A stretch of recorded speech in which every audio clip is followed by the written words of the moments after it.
Okay, लगभग बच्चे add हो गए हैं, तो चलिए फिर स्टार्ट करते हैं हम लोग। तो आज का जो हम लोगों को टॉपिक पढ़ना है वो है इलेक्ट्रिक पोटेंशियल।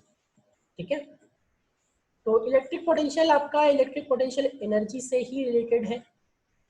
तो सबसे पहले हम लोग देखते हैं, मैं एक स्क्रीन शेयर कर रहा हूँ। उस स्क्रीन शेयरिंग में आप एक बार हम लोग देखते हैं क्या प्रूफ। ये देखिए, सबसे पहले हम लोग मानते हैं कि कैपिटल क्यू कोई एक चार्ज है यहाँ पे, और कैपिटल क्यू चार्ज रखा हुआ है कहाँ पे, इस जगह। इसके चारों ओर एक इलेक्ट्रिक फील्ड है, ये वाला। ठीक है, और इलेक्ट्रिक फील्ड में हम लोगों को क्या करना है इस बार कि एक चार्ज +1 यूनिट का, वो पहले कहाँ था, इंफिनिटी पे, आप उसको लेकर के जाओगे कहाँ पे, पॉइंट बी पे। और ये पॉइंट बी जो है वो कहाँ है, इलेक्ट्रिक फील्ड के अंदर। किसके इलेक्ट्रिक फील्ड के अंदर, ये चार्ज कैपिटल क्यू के इलेक्ट्रिक फील्ड के अंदर, राइट।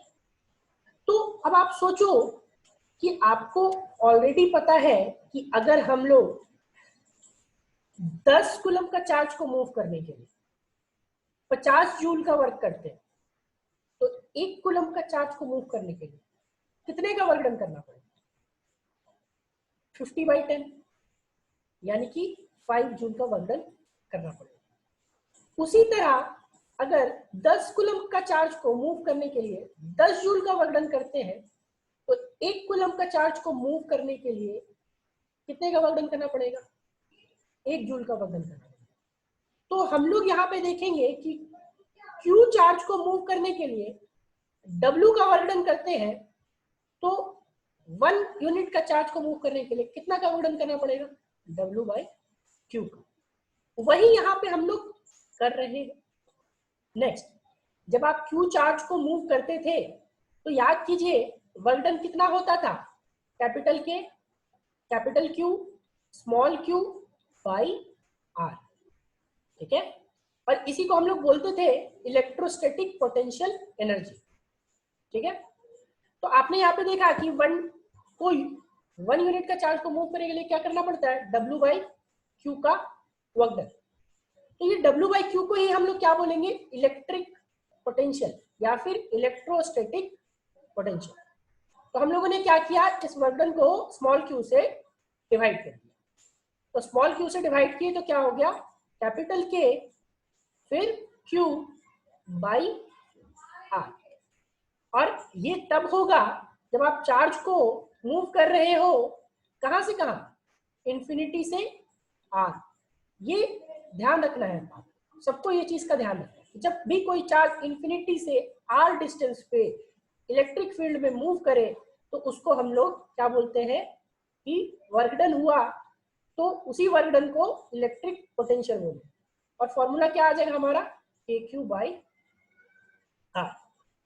राइट।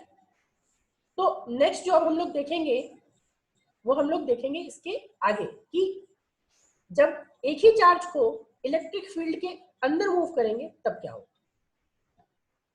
नाउ सेकेंड, देखिए जब पहले हम लोग मूव किए तो पहले मूव किए कहां से कहां, इंफिनिटी से इलेक्ट्रिक फील्ड में। तो हम लोग देखिए इलेक्ट्रिक पोटेंशियल को कैसे डिफाइन करेंगे, उस चीज को बड़ी आसानी से हम लोग फिगर से डिफाइन कर सकते हैं। देखिए तो क्या था, यहाँ पे आपने यूनिट टेस्ट चार्ज को मूव किया कहां से, इंफिनिटी से कहां तक, R डिस्टेंस तक, इलेक्ट्रिक फील्ड में। किसके इलेक्ट्रिक फील्ड में, चार्ज Q के। ठीक है, तो हम लोग क्या करेंगे यहाँ पे, देखिए the minimum work done in moving a unit test charge from infinity to a point in electric field of another charge is known as electrostatic potential. ठीक है, और क्या करेंगे, वर्क डन इक्वल्स टू, यहाँ पे आपको फॉर्मूला पता है ऑलरेडी, ये हमने लास्ट क्लास में देखा था कि अगर R1 से R2 पे मूव करते थे तो वर्क डन होता था capital K capital Q small q 1/R2 - 1/R1।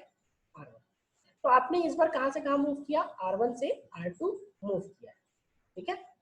तो कुछ नहीं करना है, इस बार भी स्मॉल क्यू से डिवाइड कर देना। तो स्मॉल क्यू से डिवाइड कर देंगे तो देखो क्या हो जाएगा, V2 माइनस V1। यहाँ पे सबसे पहले पोटेंशियल क्या था, यहाँ पे इसको फाइनल इस पॉइंट का पोटेंशियल मानते हैं V2, इसका मानते हैं V1। तो V2 minus V1 will be work done by Q. Work done कितना था भाई, ये वाला, तो इसको स्मॉल क्यू से डिवाइड कर दिए तो स्मॉल क्यू से वो कैंसिल आउट हो गया। तो ये पोटेंशियल डिफरेंस आया कब, जब आप चार्ज को मूव कर रहे हो कहां से कहां, R1 से R2। तो हम लोग क्या डिफाइन करेंगे, the minimum work done in moving a unit test charge from one point to another point in electric field of another charge is known as electrostatic potential difference। दोनों में difference समझना बहुत जरूरी है। एक इलेक्ट्रोस्टैटिक पोटेंशियल है, दूसरा electrostatic potential difference है, ठीक है। इलेक्ट्रोस्टैटिक पोटेंशियल मतलब किसी एक पॉइंट पे आपको निकालना है, इन्फिनिटी से जब चार्ज पहुंचा है किसी एक पॉइंट। लेकिन इलेक्ट्रोस्टैटिक पोटेंशियल डिफरेंस में जब चार्ज इलेक्ट्रिक फील्ड में ही किसी एक पॉइंट से दूसरे पॉइंट पे मूव किया है, ये दोनों में डिफरेंस है, ठीक है। नेक्स्ट, इसके बाद इसी के बेसिस पे हम लोग इसका थोड़ा सा जो बेसिक आपका चीजें हैं, जैसे यह स्केलर क्वांटिटी होता है, स्केलर क्वांटिटी के बाद एसआई यूनिट जो इसका होता है वो जूल पर कूलम होता है, डायमेंशन जो होता है वो ml2 t-3 a-1 होता है। अब हम लोगों को देखना है relation between electrostatic potential energy and electrostatic potential.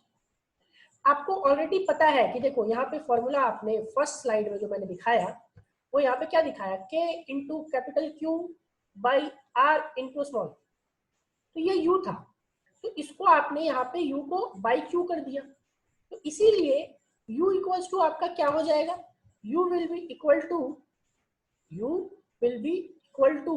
QV या फिर V will be equal to U by Q। ना इस पे अब आपके न्यूमेरिकल्स जो आते हैं वो कैसे आते हैं वो चीज हम लोग देखेंगे। दो यहाँ पे चार्जेस है कैपिटल Q और Q। क्वेश्चन पूछ रहा है find out electric potential at mid point of two charges. तो मिड पॉइंट पे जब पूछा तो मिड पॉइंट पे पूछा यानी कि हाफ डिस्टेंस। फॉर्मूला आपको ऑलरेडी पता है कि क्या होगा, KQ by R। Mid point यानी कि इससे भी डिस्टेंस a/2, इससे भी डिस्टेंस a/2, यहाँ a/2 आया R की जगह पे, ये ऊपर जाएगा। अब एक चार्ज की वजह से इतना है तो दो चार्ज की वजह से क्या करेंगे, 2 से मल्टीप्लाई कर देंगे, तो क्या हो जाएगा 2v1, राइट। यहाँ पे क्या हो गया आपका 4KQ by A। Is it clear to everyone?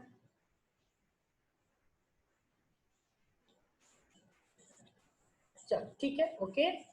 Next हम लोग एक होमवर्क हम लोग इस पे दे रहा हूं मैं कि क्या है, आपको एक ट्रायंगल दिया हुआ है, ये इक्विलैटरल ट्रायंगल है और इक्विलैटरल ट्रायंगल का साइड क्या है A। आपको फाइंड करना है पोटेंशियल एट O, ठीक है। दूसरा क्वेश्चन क्या है, एक स्क्वायर है और स्क्वायर का सेंटर पे यहाँ दिया हुआ है, इसका साइड भी A ले लीजिएगा, ठीक है। और आपको फाइंड करना है इलेक्ट्रिक पोटेंशियल एट O। तो आज हम लोग इतना ही रखते हैं, बाकी हम लोग नेक्स्ट क्लास में कंटिन्यू